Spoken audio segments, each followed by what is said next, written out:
Today I connected with Cyndi Zaweski, who's an award-winning journalist, storyteller, and content strategist. With over 15 years of experience in journalism, she left her job as an executive editor and content director for a luxury magazine in New York to open her own boutique content marketing agency. She has since then built a loyal online community of over 80,000 people.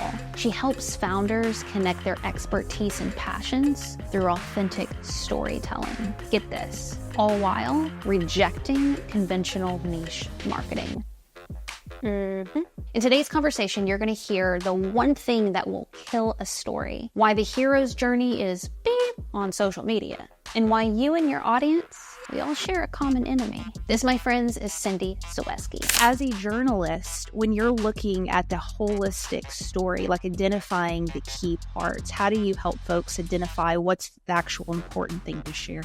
Really what I'm looking for is, the hero's journey is really great if you're writing a movie or a novel, and there is a place for it in content, but insight development is probably the number one thing that founders, business owners should focus on. Like, the number one killer of stories is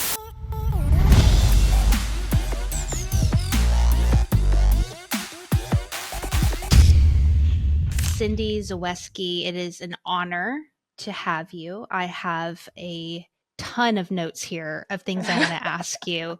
I'm thrilled because I love storytellers and your background is so unique and foreign to me. And I know there's going to be so much tactical wisdom that you bring to the table that's going to help our group of folks become better, more impactful storytellers. You're an award-winning journalist, storyteller, content strategist, and this thing stuck out to me. It said on your website, it says you focus on helping founders connect their expertise and passions through authentic storytelling. Here's the interesting part: rejecting conventional niche marketing. And I underline that because I love rejecting conventional stuff. I mean, our show's unconventional leaders. So I was like, hell yes, Cyndi, let's go. Let's start there. Tell me, what do you mean by rejecting conventional niche marketing? Yeah, and this is something that it's a shared love, because I think that those conventional strategies really confuse people. And if it's the number one question that I've gotten asked over the years, it's how do I pick my niche? Well, being you is niche enough. And that is what founders tend to miss. They think like, okay, like now I have to go pick a profitable niche. Like that's the advice, right? Go pick a profitable niche, build a funnel, and then start dancing on reels and fill that funnel up, right? So, but that leaves such a disconnect between the followers and the founder. When I speak with founders, they want an authentic connection with their readers. They want to be able to speak from their heart and use their stories, their wisdom, their lived experience to connect with other people. There's a really great Faulkner quote about, we tend to think that our problems are isolated and no one can relate to us. But when we can start to share our stories, that becomes the through line. That becomes the niche of you. When you can use your story and experiences, you carve out this unique lane of one. So when I work with founders, we're trying to find that through line. Like who are you and how does that relate to your audience? And most of the time, those are the things that you've overcome personally, the things that you want to help people with because you've done the work and overcome them yourself. And then what happens is we throw up all over people because they're like, I'm a lot, right? I have a lot of thoughts and passions and backgrounds and intentions. And I feel like I need to just, I'm talking about myself, like I will call myself out, share everything so Cyndi understands who I am. And what's so interesting about your background is you are a journalist and you worked in the news space. And the tiny, tiny bit of experience I've had in the journalism world, it's so factual and it's so to the point and direct. And that's where I know I've gotten lost in storytelling is we want to share all of us and we're the brand and who we are and the personal side, but then bringing that in and reeling it in to where it's concise and specific and effective. That's where it kind of gets tricky. So tell me like kind of let's back up a little bit before we get into the weeds with that. Give us a little background with what you did prior and what led you to the content creation space. And then we'll go back to my original question. Yeah, so I did just about everything that you could do in journalism. I was a TV reporter, a TV anchor, a TV So cool. producer.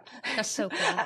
Yeah, it was great. It was a really great experience. I loved it so much. It allowed me to travel all over the country. I lived in a whole bunch of different places, getting to interview people and really hear their stories. And that is something that I've done throughout my entire career, just normal people with these amazing stories that have a ripple effect of helping other people. So I always knew that helping other people share their stories and knowing the impact that that makes was so powerful. And it's powerful for the person telling their story, and it's powerful for the person consuming that story. So I did TV for a long time, and then I did newspapers, I did print, and I ended my career. I was executive editor of a lifestyles magazine, and I did branded content for their website. So again, I'm using my story as that through line, right? That niche of like, I have this track record of being able to help people share their stories, and also how do we tell stories to make strangers into somebody who relates to us. And that is like exactly the kind of skill set that I brought from journalism to what I do now. And what brought you to content creation? So the pandemic really brought me to content creation because, like I said, I Yeah. was a lifestyles magazine editor. So that kind of content wasn't needed at the time when COVID hit. And I had a really great employer, but they were basically like, the presses are stopping on this magazine so we could focus on the news, and rightfully so, like back to safety first and getting out information that people needed. But because I had worked with brands Right. and doing branded content at the time, they were all in a boat of like, well, now how do I get my message out? Like now all of a sudden my website copy matters. Now all of a sudden my social media matters a whole lot more. My newsletters matter a whole lot more. And they spoke with me to start doing that. And I had clients right off the bat. I was able to really go full time in my business about 4 months after it started. And it just hasn't slowed down since then, which has I been bet. yeah, it's been a really interesting, I'm an interesting founder in the sense that I'm kind of an accidental entrepreneur. It wasn't really my intention to do this, but when I saw how it was helping and the impact that I could make by doing it, it was a natural, like, okay, I have to go all in on this. And I know you talk a lot about AI as well. I would argue, I believe it's in my bones, that people are like, oh my God, like all the creative work and all the storytelling and all that stuff's going to be obsolete. I would argue over and over again that it's just so much more needed, because with the oversaturated of content and stories and options, you have to stand out and you have to be exceptional at storytelling and positioning and so forth. And that human element that you bring to it is so freaking needed. So I'm not surprised that your business is doing so well and you're in such high demand. I want to go back to my original idea of, me throwing up all over you. Like, oh, but here's my story. This isn't a gross analogy. I'm sorry. It's just, but it's true. It's what we do. Like, there's everything, it's like my business is around helping artists, traditional artists sell at galleries, but I'm still going to tell you about when my grandmother died and how I love cats. You know what I mean? Because I feel like I need to share everything. And maybe that's important. I don't know. But as a journalist, when you're looking at the holistic story, like identifying the key parts, how do you help folks identify what's the actual important thing to share here? So the most important thing, especially when I'm working with founders, right? Like really what I'm looking for is like that common enemy or that common goal, right? So you want to be a better storyteller. That's kind of my tagline too. It's just like, we are here for this shared goal of learning to tell better stories, and like, what are stories I could tell to illustrate that? So talking about things like, because of my journalism background and because it is really fact-based, right? Like I was not used to telling my story or putting myself in the story. So one challenge that I've had is learning how to tell my stories and learning how to do that online so I can do the things like you said, not like throw up all over people, and really like learn to refine that. So that's something that I've had to practice over the last 4 years using my journalism skills. But that's also a common enemy that I share with my audience, like you, like how much do I share? How much is too much? Like what is the right amount to put in? So like using that for my strategy, like that is something that I want to talk about with my audience because it's something that I've gone through myself. It's something that I've had to work through and figure out. So those are stories I tell all the time about how to rein that in and how to not give too much details. Like the number one killer of stories is too much context, putting in too many details. So, and it goes both ways. Like it's also people don't put in enough detail and people put in too much detail, but most people are putting in too much detail. They're rambling a little bit. So like, how do we rein that in? And that's like starting with the action point. So if you start, and you do this really well in your reels about like the moment like something interesting happens, like starting there, and that could help you remove some of the details, and then remembering like some of the details that you put in, like they all go towards like they're someone getting to know you better, because really that is the difference maker. I know clients that if it was like one of my web design clients and another web design person were competing for the same client, and my web design client she had German Shepherds, and that's like, oh, the client loved German Shepherds. Like all of a sudden it's just like a little bit easier to choose you. So it is one of those things where being yourself and putting yourself into the content actually does make a difference, because people feel like they can relate to you more. That's really the ultimate power of storytelling, is taking it takes it from I'm preaching at you to I'm like you. I'm in the similar boat as you. I share those experiences with you. I know what you're going through, and I can help you. I could like turn around and help you out. I love that you mentioned too much detail, because I think there's some deconditioning I know that I've had to do around storytelling, because I don't know where I got this, if this was your experience, but it was kind of like, if you're a good storyteller, you're going to add a lot of adjectives. It was a cold winter day and my bare feet were, blah, blah, blah. And it's like, I don't know if it's an elementary school or what, but it's just like kind of the more adjectives, the more. And one of the things that you said on your site that I thought was interesting is it says the hero's journey is shit for social media storytelling. And I was like, what are you talking about? I'm so curious what you mean by that. And just kind of maybe your thoughts around relearning what might work in a novel versus our short, bite-sized little storytelling pieces that we're doing on social. Right. So, the hero's journey is really great if you're writing a movie or a novel, and there is a place for it in content, but most of the time it's too long, it's too heavy.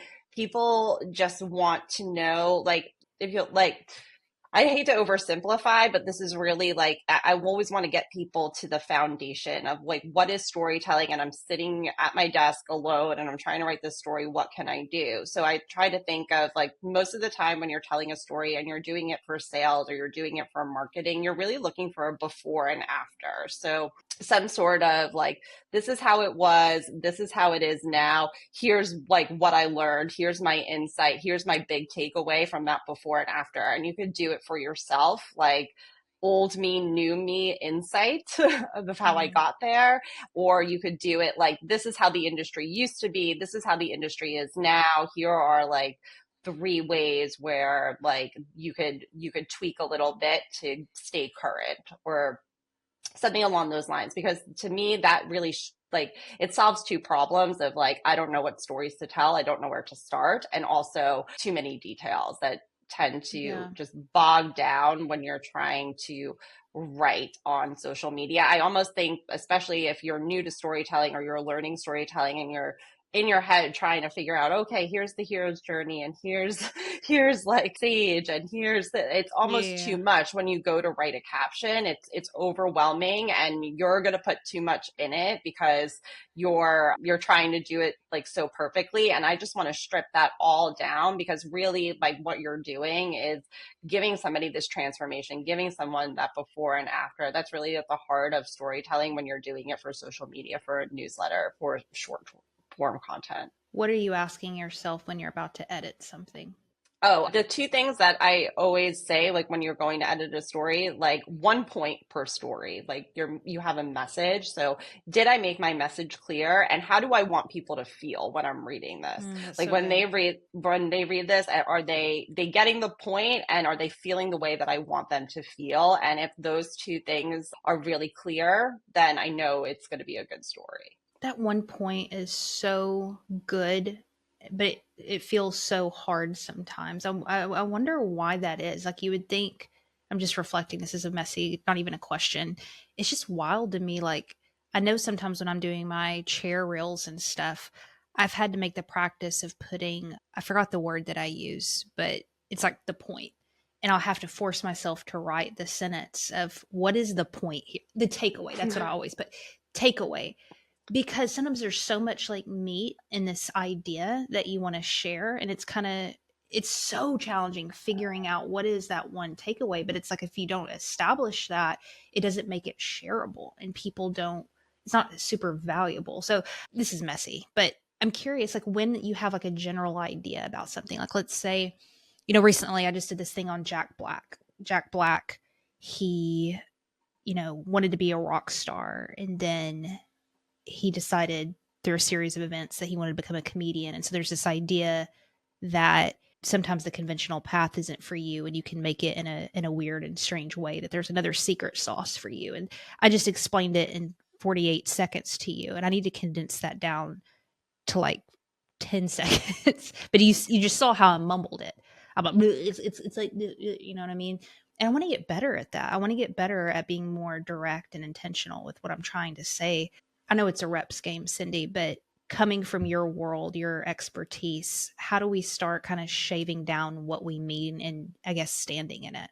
Well, I'll use that Jack Black example that you had. So to me, like, and I want to zoom out a little bit, right? Like, I'm looking for that big message. And ideally, like, I'm looking for, again, that common enemy that I would share, which means, like, maybe what your audience is feeling is I started this one thing and it is not working out. And now I have to pivot and I'm scared and I don't know how to do that. And I need a story that's going to give me some hope in that department. So you're going to use Jack Black as an example of like, hey, Jack Black, he really wanted to be this rock star. And like, I would start with like the moment Jack Black knew that he was not going to be a rock star, like when, like that moment, like that he had to give up, because that's like, that is the most emotional part of that story of like, I have to starting there. Yeah, like I have to give up there, like, because that's the moment people are feeling. Like when you're thinking of that common enemy again, it's like, oh, okay, like I have to try something. Like this isn't working. I have to try something else. That's like the gut check moment. And then like, okay, so like that is like the moment of tension. Like this road is not going to work for me. I was trying this for this long. It didn't work out, but now I could use whatever I was doing as a foundation to start anew. And that's how he became this great actor that we knew today. So, if you have to pivot, like just use what you learned as a strength, and don't be afraid to try something new. Like people try it all the time. And that's a great message for your audience who's struggling in that pivot moment of like, oh gosh, I have to start over. Like that's a pain point for a lot of creators. I'm curious your thoughts on this. This is the way I've kind of conceptualized it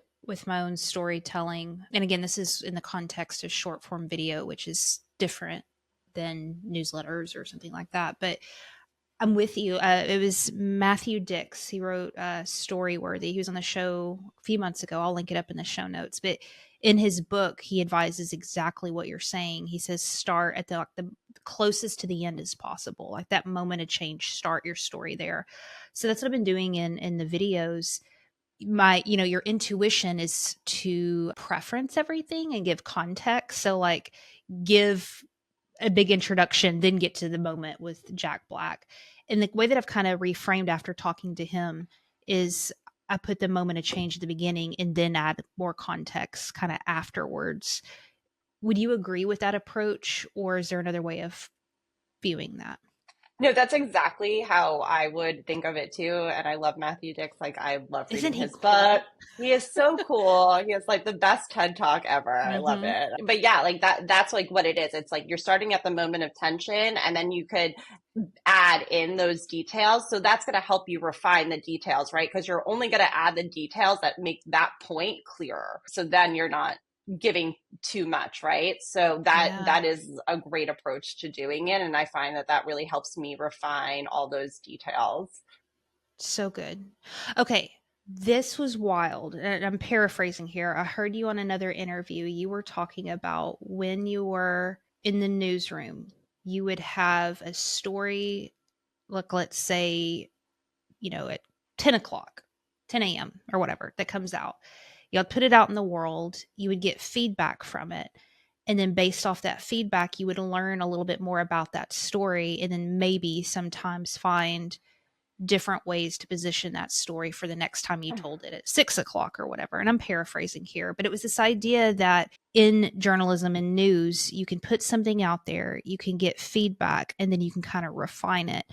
And I was thinking about that in terms of content creation. I'm like, I would love to be able to use feedback more in shaping my content.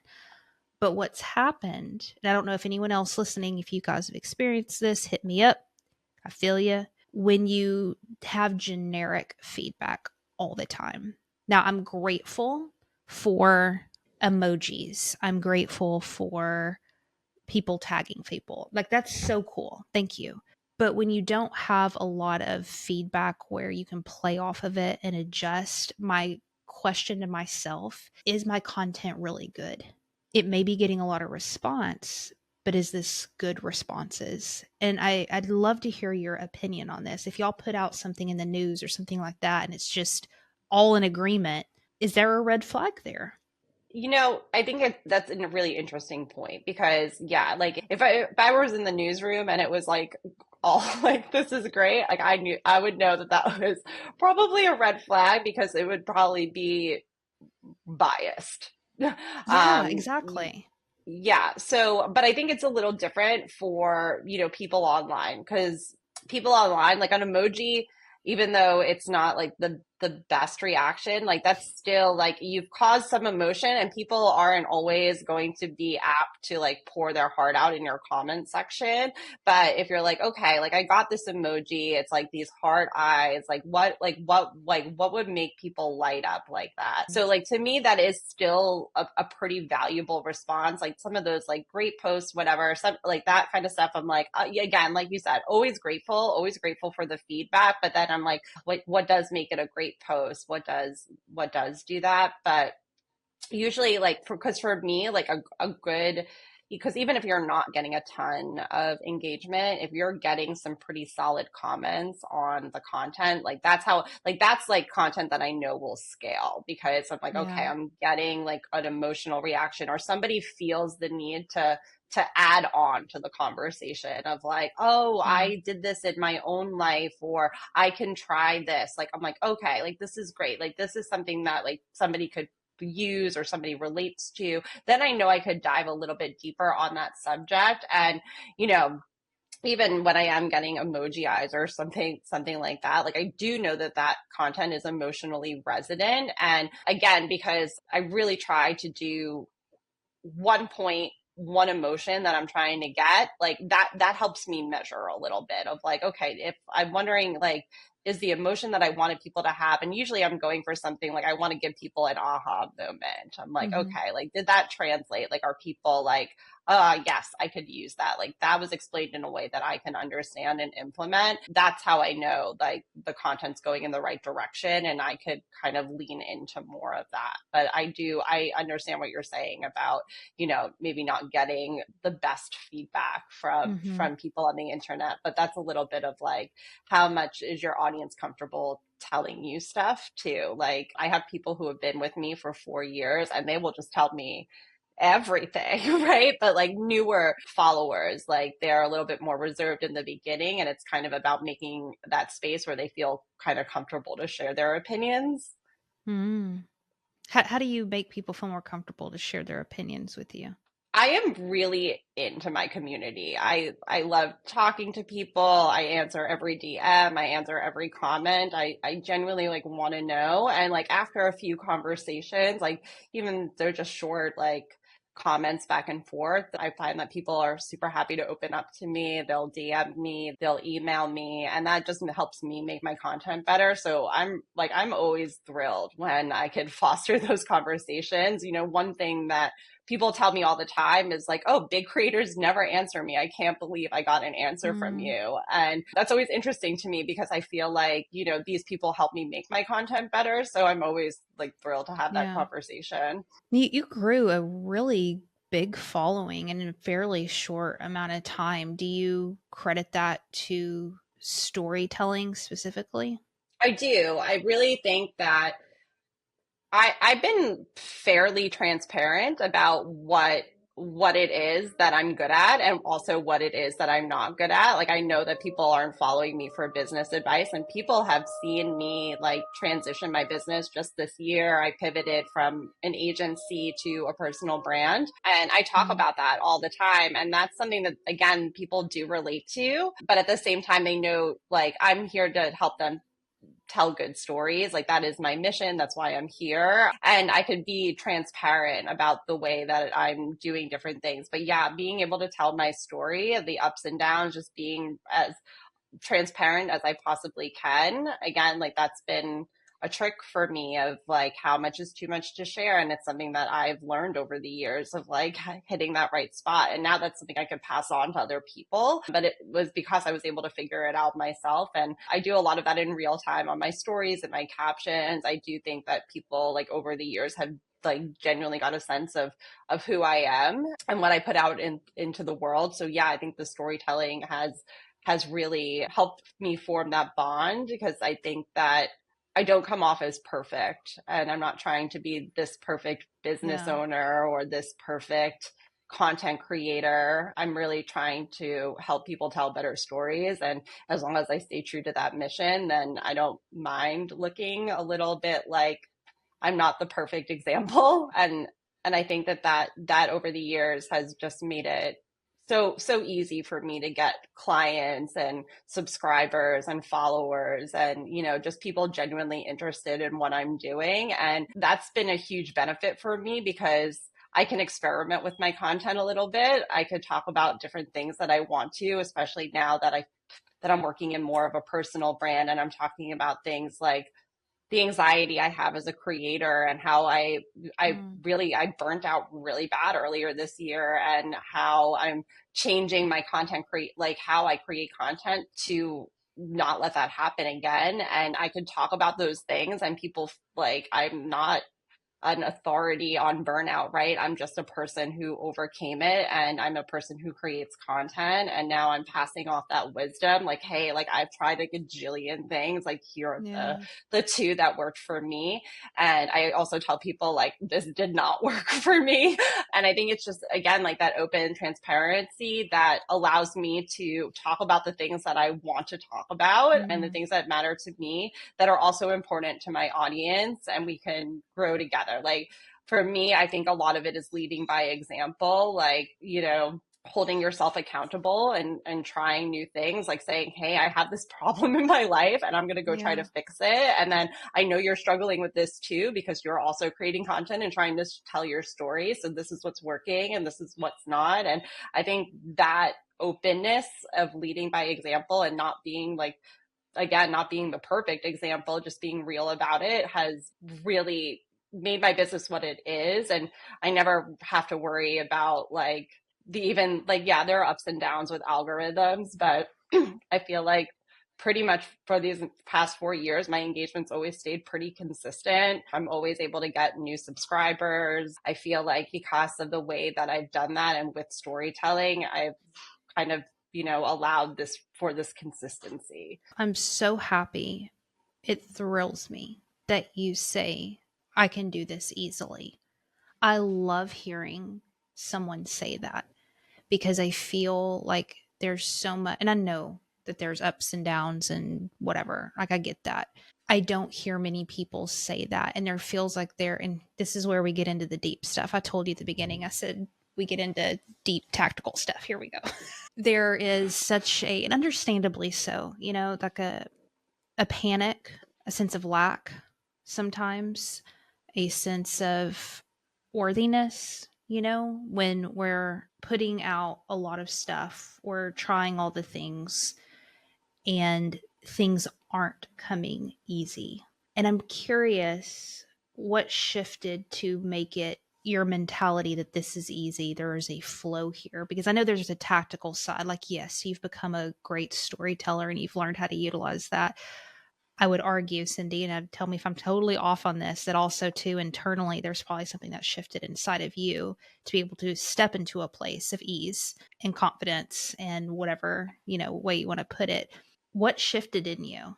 Because the way that I was doing it and getting so caught up in the likes and the this and the that and the hashtags and all of this crazy stuff, that it was unsustainable for me, because it was making me dislike my business. It was making me dislike showing up. And I'm like, number one rule for me, and I think for most content creators, like, it's a long game. You're not here Yes. to succeed in 6 months, right? Hopefully you're going to have some staying power. You're going to do this for the rest of your life, right? So like, Yes. when I can zoom out and take that long view, and I'm like, I'm not going to continue to burn myself out. I'm not going to continue to focus on things that are out of my control. Like, my hashtags have always done fairly well. Just like the past 2 weeks, like, they're terrible, but it doesn't seem to matter. Like, the engagement's still good. So, but again, like, I think that's more about focusing on the things I like, which is develop, like, when I listen to my community and I can create content for them, like, then I'm getting better at my craft. I'm getting better at doing my mission. Like, every day, like, I'm trying to get better. I'm writing. I'm trying to think of things in new ways. How can I explain this better? And when I focus on that and I know that I'm getting better, I know that, all the benefits of that will follow. I know that every time that I'm improving, like things will just naturally improve. I'll get better clients. I will attract more people. So when I can focus on the things that I can control, then things just naturally get better. Like, trying to worry, like, trending audio, hashtags, like, I can't be bothered with that, because Preach. I just can't. I'm not interested. I'm just genuinely uninterested in all of that stuff. Like, I really care about what I'm doing and who I'm helping. And when I'm focused on that and I'm taking care of myself, like, I try to, like, I don't take things as personally anymore. Like, I don't feel sad when, if one post doesn't do great, it's like, all right, like, well, try again tomorrow. Like, there's, again, it's just having that long game in mind of, like, one post won't make or break me. 5 posts won't make or break me. I'm getting better. I'm improving. And that's really, I think that that's really what brings in people, because that's what people care about. They just want to get better at storytelling. They want to hear stories about, they want hope. They want hope that, like, this is going to get better, and they're not going to be super burnt out, and, like, maybe their anxiety isn't always going to get the best of them, and it's a practice, and I'm feel really grateful that I get to share that part of my journey. I love you said that. And to get woo and weird on you, and I don't even care, because I believe it with all my heart. We're just so freaking desperate to see people who are lit up and believe in something and have conviction and have passion and have purpose. And I would any day rather follow somebody who speaks with heart and conviction and intention, who has a shitty camera and doesn't use hashtags, than somebody who's all well put together and there's the soul is just ripped out of it. And it's just wild to me. And I get it. Everybody's questions are around tactics, and it's like, yo, are you becoming better at story? Are you becoming better at reconnecting with passion? And it's like that human stuff. It's just so easy to ignore, but it's the stuff, man. It is the stuff. That's totally the stuff. Like, because that's the stuff that's going to get you excited every day. Like, there are a gajillion tactics. There are so many things, like, especially marketing advice, especially Instagram advice. And really the only one that's going to work is the one that works for you. Like, and I cannot stress that enough, because you are the one who has to get up every day. You're the one who has to do it. You have to put in the hours. And if it sucks for you and it's draining your soul, you are going to burn out. You are going to have a ton of anxiety. And that's not the business you want to build. At least that's not the people who I talk to, like the people I work with. They don't want to build businesses that stress them out every day. They don't want to wake up and be like, Instagram. Like, that's not what they're there for. Yeah. They're there to speak from their heart. Again, they're there to tell their stories. They're using their experiences to help someone. That's why they want to be founders. That's why they want to have personal brands in the first place, is Yeah. so they can use their experiences to help somebody else, to help the person behind them. And when you do that, and when you really put the focus on that, like, yeah, like the outside things, like, they could still suck. And I'm not saying that, like, it doesn't bother me when a post doesn't do great, but like, it Yeah. gives me, like, I have such a different perspective now that it's not gonna, Yeah. ruin my day, Word. it can't, because that's not sustainable. Like, I just have to reject that idea because it's not sustainable and it's not going to make me happy in the long run. And I'm here to do work that makes me happy. Amen. You talk a lot about brainstorming. I don't know if I've heard many people talk about the importance of brainstorming. Tell me a little bit about that. Like, why is that a part of your process? Why do you make that such an important piece?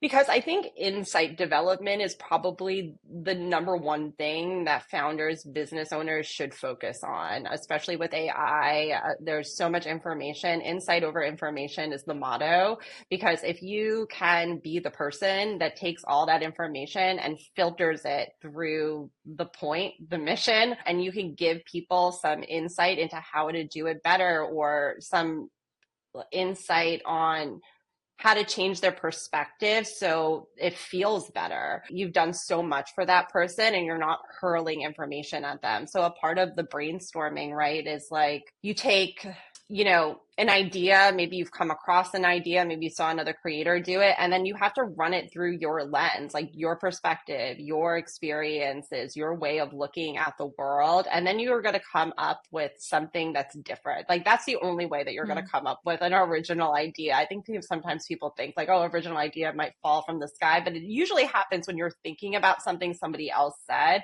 and then you're like, oh yeah, like, that's true. But then you can come up with a nuanced way of thinking about it, and then that really clicks for somebody. That's the kind of content that's really like, oh, okay, like, that is worth following, that is interesting to me. In journalism, there's this thing, it's called a reaction piece, right? So somebody publishes something, and then somebody will do an opinion piece or like some sort of op-ed about reacting to that story, reacting to what that person said, and they come up with their own original ideas, right? So if you're feeling like a really great practice, and it's something that I'll do too, when I feel like, oh, like, dang, I wish I said that, or like that comparison-itis kind of kicks in of like, oh, okay, this person said that, but then what are my beliefs on that? How can I say that differently? How can I apply my experiences to come up with something nuanced and insightful that applies more to my audience than what this person said? And it's just a challenge.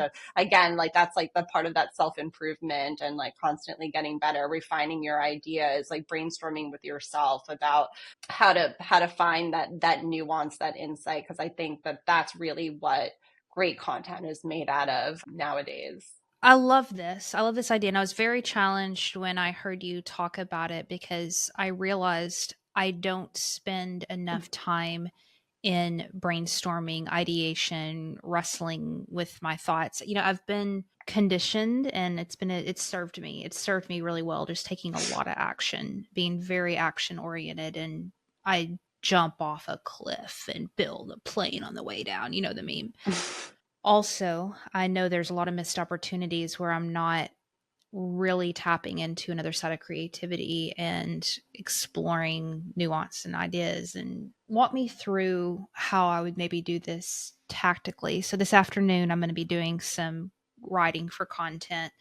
Usually what I do is I have, just kind of a list of little bullet point ideas throughout the week that I gather. Then I go and I sit down and I develop those ideas and just write stuff around it. And usually I have like a kind of a time limit around it. So I'll try to do it in an hour or two. Usually it's never that long because my daughter needs something. That's my goal. If I were to really expand my brainstorming capacity, how would you advise me? What's the best way for me to really tap in deep and kind of go, you know what I mean? Like, I'm surface brainstormy. I'm not deep brainstormy. Okay. So like, you have this idea. So you already have like that. That's like you're way ahead, because so many people just don't even have an idea in the first place, which is usually where brainstorming comes in. Like you're like racking your brain, connecting two ideas to, but if you already have something, you already have Well, an let's idea. go for the people listening who maybe are like that, who don't have an idea. Let's back up into that, and then we can kind of go from there. But yeah, I don't have an idea. What do you do? So when I think of like, okay, like I really need to brainstorm some ideas, like a lot, like, so I'll look at, again, I'll look at quotes, and I'm like, okay, like Mm, how could this apply? Like again, like that's a super easy way to do a reaction piece. Like you take the quote and you're like, how would I say this differently? How does this apply to my audience? Like this quote clearly resonates with me for a reason. How can I take this and apply it to a concept that my audience can benefit from as well? So that's like a really great way of doing it. That's one way of doing it. Another thing is to combine two ideas. And this is like another, yeah, yeah, this is that's like my another, favorite.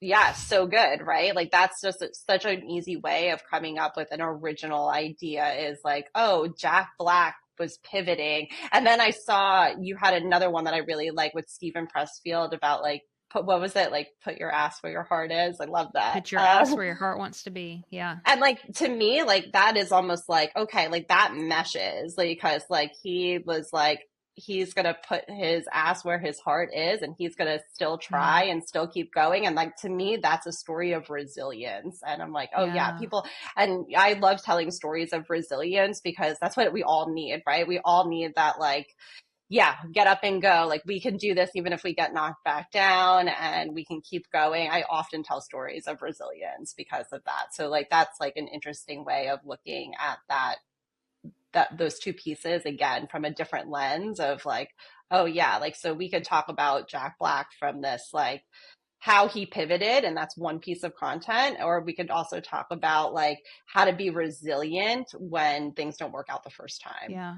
What I love about what you said there is, a lot of times we think that creation is just pulling something out of thin air and that we're not creative unless we're just coming up with all these novel ideas. But professional creatives are doing exactly what you said. They are mining ideas from other ideas, and it's all like this evolution of creation. It's not, all the pressure isn't on us to come up with something completely brand new. You literally cannot do it.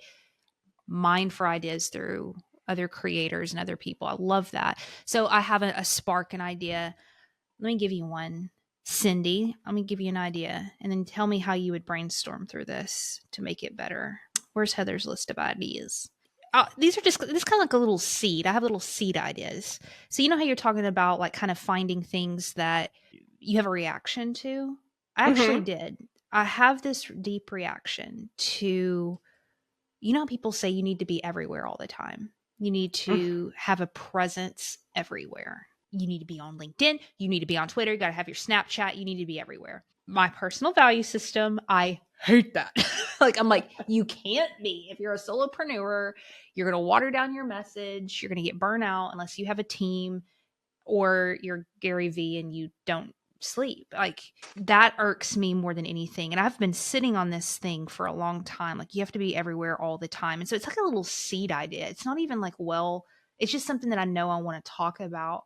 How would you guide something like that? Something that's like a little nudge in a direction, but there's no story, there's no concept. It's just something that irks me that I want to talk about. So I love that, because I share that value too. I don't think that Come we need to on. be I don't think we need to be everywhere. I'm certainly Yeah. not everywhere. And I think that that's a really great place to start, because then you have your point, right? Like you don't need to be everywhere. So now I can work backwards from that point of like, okay, where would that show up in your life? Like, I don't know, does your daughter want to do baseball and hockey and dance and stuff like that? And then you're telling her, like, okay, like it's okay to try a bunch of different things, but we want to, like, you Damn, that's lead her in good, one Cyndi. That's a good direction. idea. That's fantastic. Thank you. Sorry, keep Well, going. please use it, because that's what I'm thinking of. Like when I'm thinking of like I have a point that I want to make, I'm thinking of like where in my life does that show up that I could create an example of that. And it doesn't necessarily have to be about content creation. It could be about anything. Like, where are you spreading yourself too thin, where you realize I shouldn't be spreading myself too thin. And then you got a result. So that's like one way of, talking about yourself, but in service of others. And I think that was kind of like what you were talking about before, of like, how do I talk about myself with, but still telling an interesting story for my audience? That's how, like, you're going to make that point of like what your audience needs to hear. And you don't necessarily have to relate it back to content creation. You can talk about sometime in your own life, or what you observe from your daughter or your neighbor, or something like you could something you saw on a TV show. That's so good. I love that. Where does this show up in my life? I'm literally going to be asking myself that now, like every day. Thank you. So good. When it's time for the CTA, when it's time to, you're launching something, you need somebody to download your song on Spotify, whatever. This is where it gets really uncomfortable and icky, and it doesn't have to be, right? But, learning the storytelling feels good because you're building community and bringing people in. And I know heart-centered leaders a lot of times feel like they're almost betraying that trust when they then have an ask attached to it. So I'm curious how you guide the folks who are working on building connection to also have a strong tie there to where people are led to wherever they need them to be led to. So this is interesting. And I actually just wrote about this in my newsletter because this happened to me the other day. Like, I was not looking for a coach at all, like wasn't interested. And this stranger gets on my feed. She's in a reel. She gives this hypothetical story of like, oh, if you are a perfectionist and you procrastinate and like and she's giving this hypothetical of like how that shows up in real life. And I'm like, wow, like that is so specifically me. Like, and then she drops this insight of like, it's not this, it's fear or whatever. And it's not that I hadn't heard that information before. It was more of just like, she was able to apply it to my situation, like an insight that she was really able to apply to my situation. And then her CTA, it wasn't book a call. It was, hi, I am this person. If you like could relate to this, this, and this, that's what I help with. And I was like, oh yeah. And I booked a call. Wow. She didn't even say to. So I thought that was really interesting because it doesn't always have to be this. You kind of make it feel like the natural next step of like, if you're struggling with this, if you could relate to this, then you would really like to work with me. And that's kind of been my approach too. Like, I will give some sort of, I almost think of it like free sample, like in my carousels and content. I'm like, okay, like here's like this short thing that you can apply, and people will be like, oh yes, I can apply that. And then I say like comment story or something, and then that gets people onto a newsletter. I'm almost never selling directly on my feed or in my stories. Like, that's just one thing that I feel like I'm really value driven, especially in that awareness kind of content, the ones that you're seeing on my feed. And then I'll give some sort of next step. I use ManyChat to just get people onto my email list. But I almost find like the most value I give is on my email list. Like, everything is great on feed, but like I always go deeper for the newsletter. And that for me, that always makes the sale like second nature. Like, when I'm not asking people all the time to buy stuff, but when I have an offer or when I have something going on that I want people to be a part of, I feel like because I'm leading so much with value, it's almost a no-brainer for people when it's time to exchange something in return. Brilliant. Do you miss news? Do you miss being on camera, that whole world? No, I actually love that I don't have to be on camera. I don't do a lot of real. I actually love that it's one of the things that I actually do want to improve at, and I probably will start telling stories around. Right now I have a couple of priorities, and then when those are finished, getting back on the horse and getting onto camera again will definitely be a priority. But I have friends who are in the news industry and they're covering DNC now, and they're working till like 4 a.m, and I'm like, no, thanks. I'm good, man. I hear you. Well, listen, I have a final question for you, but I want to thank you for your time, your generosity. Thank you for helping good people help people. There's a indirect impact that you're making in this world by helping other leaders and people to share their stories and connect with folks that they can serve. And so this is such meaningful work. And I'm just thrilled that I got to hang out with you for a little while. Where would you like to direct our listeners to so they can get some more Cyndi in their life?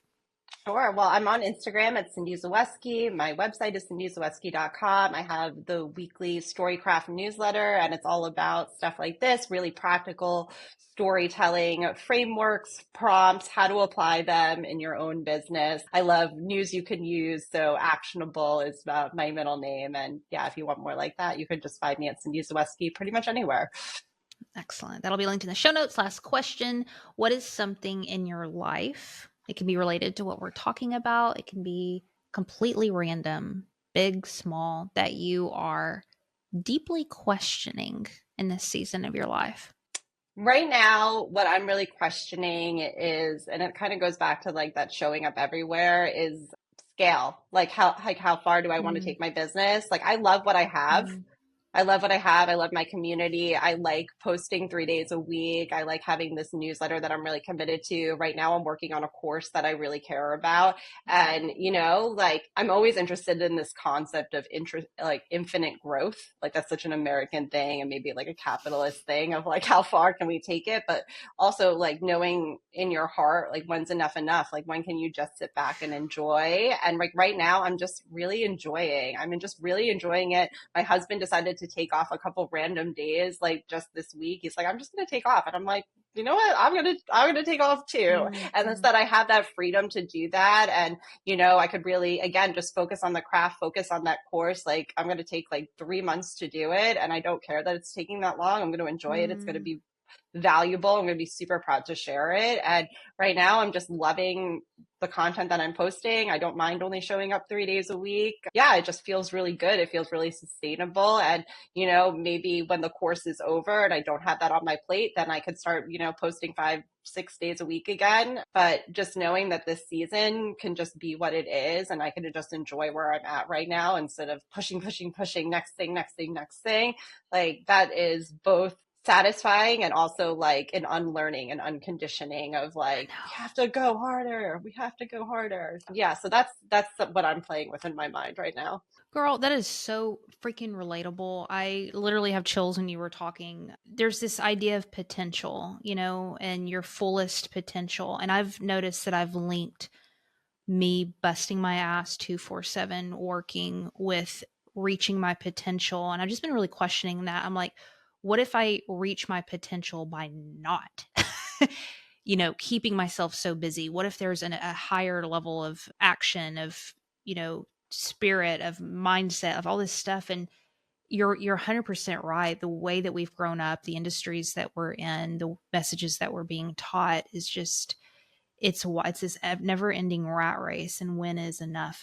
I freaking love that you said that. Thank you.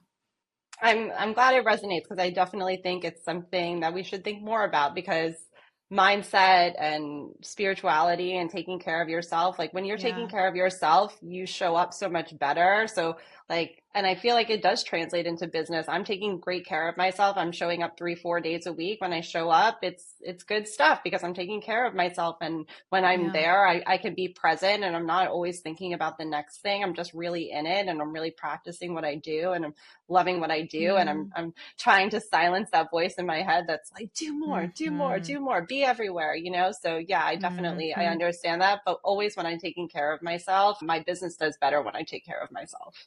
We need to talk more about that, man, and in our culture. Thank you, Cyndi, for your time today. This was incredible. Appreciate you. Thank you so much.